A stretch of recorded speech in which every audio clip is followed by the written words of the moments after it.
7h06. Eu já começo aqui o nosso Bom Dia Região falando de uma situação. Agora há pouco, antes de vir aqui para a TV, estava tomando um café ali na casa ali do meu pai, conversando com ele.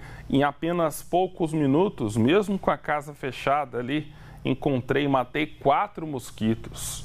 Já percebi a diferença. E a gente deve perceber isso agora com o aumento da quantidade de chuvas em várias cidades aqui do nosso estado. Chuvas que amenizam bastante esse calorão, trazem um frescor, uma melhor qualidade de vida, porém tem um outro lado.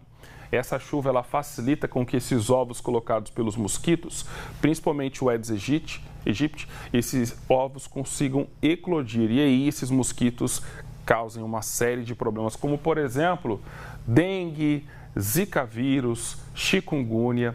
E a gente vai falar sobre esse assunto agora com o nosso repórter Guilherme Alves, que já trouxe alguns dados importantes que destacam a grande quantidade de casos numa comparação desse ano com o ano passado, Guilherme. E detalhe, são dados com base nesse período que nem chuva a gente teve muito durante o ano.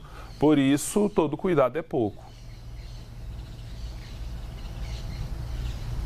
Com certeza, Michael. Se nem choveu ainda e está desse jeito, imagine agora que começa esse período bem chuvoso em toda a região, né? Esse é um cenário que está preocupando, inclusive, muito as autoridades de saúde do município, né? Não só do município, mas como de todo o estado, né? Inclusive, vou até pegar aqui mais alguns dados para passar para vocês, para mostrar realmente essa preocupação que tem, porque de acordo com o boletim epidemiológico, em 2023, que é o ano passado, só aqui na cidade de Rondonópolis foram registrados 6 casos de chikungunya, que é o mais preocupante, tá? E aí já neste ano já são 429 registros só aqui na cidade de Rondonópolis. E aí quando a gente traz para o cenário estadual, que foi como eu já até adiantei, no ano passado foram 259 casos e já este ano já ultrapassou 20 mil casos, tá? Em 20.483 casos. Um dado que preocupa muito as autoridades de saúde e por isso a gente convidou aqui a professora de medicina da UFR e também virologista, a Juliana Chaves.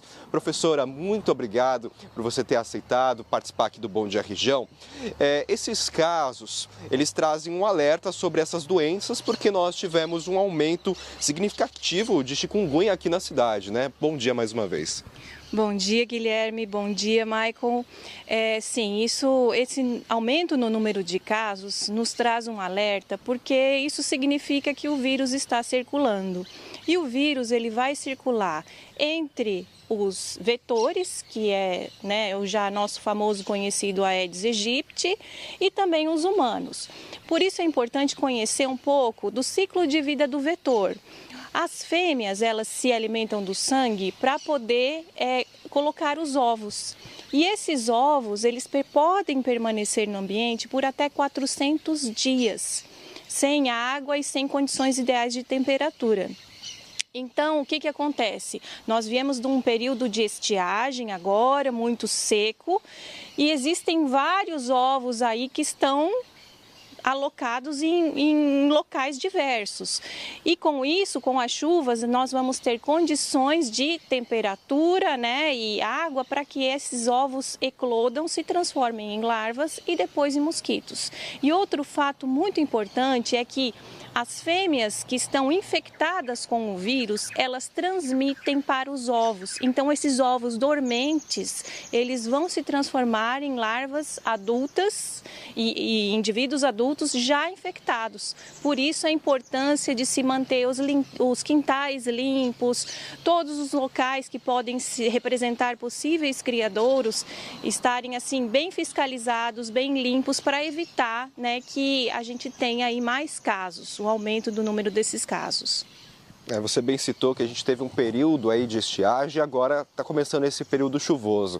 Você já falou um pouquinho dessa questão da limpeza dos quintais, mas tem quais outros cuidados que o pessoal de casa, a gente tem que reforçar ainda mais nesse período, não só com a limpeza, mas a saúde, no caso aí de contrair a doença? Bom, a fêmea do mosquito, ela gosta de ficar dentro do ambiente doméstico, perto das pessoas onde tem a fonte de alimentação dela, que é o sangue humano.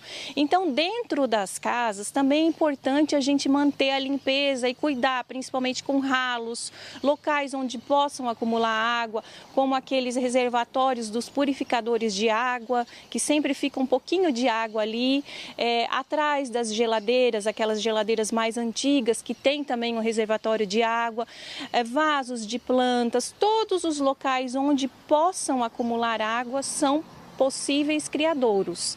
Então é importante a gente ficar de olho e manter esses locais, né, secos.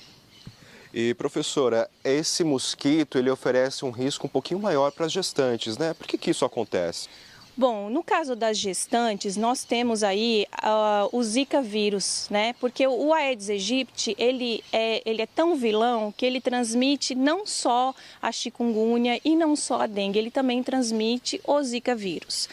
E aí, no caso das gestantes, existe, né, o risco dessa transmissão afetar o bebê. E aí nós temos aqui, da introdução do Zika vírus em 2015, vários bebês que sofreram com a síndrome congênita do Zika vírus, com microcefalia e vários outros transtornos aí do desenvolvimento. Então, as gestantes, se elas manifestarem algum sinal, algum sintoma, como febre, racha, aquelas manchas no corpo, elas devem procurar atendimento médico, porque existe sim um risco. No caso do Zika vírus, no caso do chikungunya, ele não causa malformações no feto, mas ele pode sim comprometer, aí causando infecções, se essa infecção por chikungunya ocorrer próximo à data do parto. O mesmo também para a dengue. Então, as gestantes, se elas manifestarem qualquer sinal e sintoma, é recomendado que procurem um atendimento médico. Professora, obrigado então pelas suas informações. Então, dicas importantes que a professora trouxe aqui, né, Maicon? Que principalmente a gestante tem que ter então cuidado ainda redobrado, mas são aquelas dicas de praxe que a gente sempre vai falar e reforçar aqui. Manter os quintais limpos, evitar a água parada, para a gente, quem sabe, né, Maicon, diminuir esse número de casos que a gente vê que está aumentando bastante. Verdade, Guilherme. Agradeço a médica e professora que nos deu muitos conhecimentos hoje, que é dia dela também, e fez esse alerta importante para todas as pessoas que estão ligadas aqui no nosso Bom Dia Região.